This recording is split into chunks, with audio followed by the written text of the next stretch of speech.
چیز ہے۔ کچھ مسلمانوں پر اللہ اور رسول کی باتیں اثر نہیں کرتی ہیں، اس کی کیا وجہ ہے؟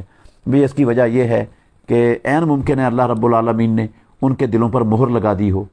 منافقین پر بھی رسول اللہ صلی اللہ علیہ وسلم کی باتیں، صحابہ کی باتیں اثر نہیں کیا کرتی تھیں۔ تو ایک بندہ جب حق سمجھ آ جانے کے بعد اس پر نہیں چلتا، اپنی منمانی کرتا ہے، تو اللہ دنیا میں یہ سزا دے سکتا ہے کہ اس کے تمام حق کو پر چلنے کی صلاحیتیں سلب کر لے، اور پھر اس کو کوئی سمجھا بھی نہیں سکتا۔ جس کو اللہ گمراہ کر دے، پھر کون سمجھانے والا ہے دنیا میں جو اس کو سمجھانے میں کامیاب ہو سکے؟ آخر میں تمام بھائیوں کا، بہنوں کا مشکور ہوں جنہوں نے اس مجلس میں شرکت کی، اللہ کے دین کو سیکھنے کے لیے سوالات کیے، سنے۔ اللہ ہم سب کو اپنی جنتوں کے اندر جگہ عطا فرمائے، اور ہمارے اعمال کو قبول فرمائے، اور اسلام کی خدمت